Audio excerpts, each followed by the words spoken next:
This is a fan-generated show. If you would like to support us, please go to jamieglazov.com, and also don't forget to subscribe to our YouTube channel. All your support is greatly appreciated. Jihadist Psychopath by Dr. Jamie Glazov. I will tell you as an expert on Sharia, as a former child bride who has suffered and faced my own jihadi psychopath. I want you to go and order this book on Amazon.com or go to jamieglazov.com. Get a copy for yourself. You know why? Because you need to be equipped with the knowledge to fight our enemy so you can save your daughters and your granddaughters from future of Islam. Now let me move on to some other things with the time that I have. Embracing the indictment of your hater. Kenneth, this is very important to keep in mind, and it's part of the psychopathic paradigm. Kenneth Levin has documented this in the Oslo Syndrome. What happens to communities under siege?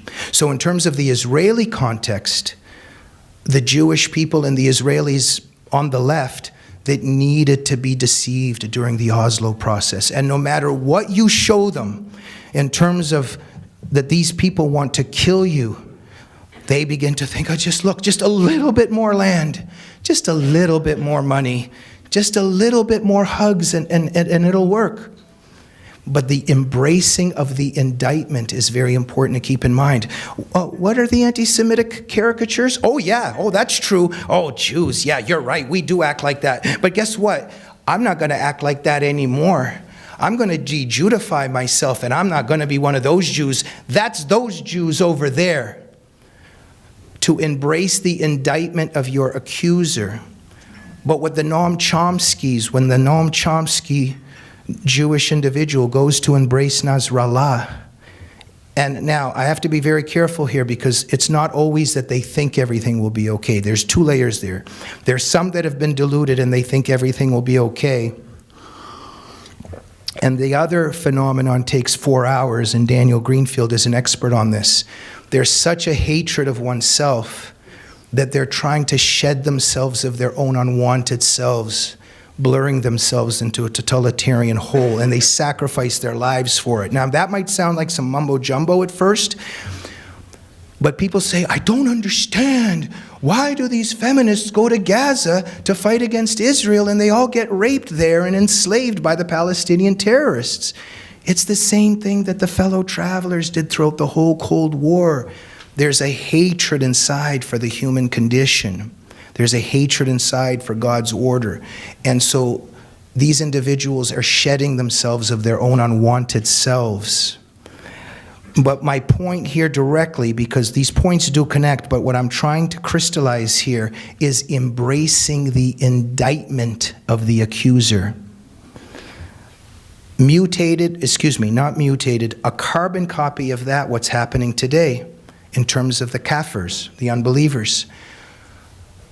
You're right, we are white supremacist and racist and Islamophobic, but we're going to be good kafirs. Oh, what is that, Karen Isnan MSA? Tell us what else you don't like about the kafir. Oh, yeah, it's true. It's true. We embrace it. But guess what? We're not like those Robert Spencers and Pamela Gellers over there. We're the good kafirs. We're the good unbelievers. It's very important to keep this in mind. It's embracing the indictment of the accuser. And when this occurs, they hate the dissidents.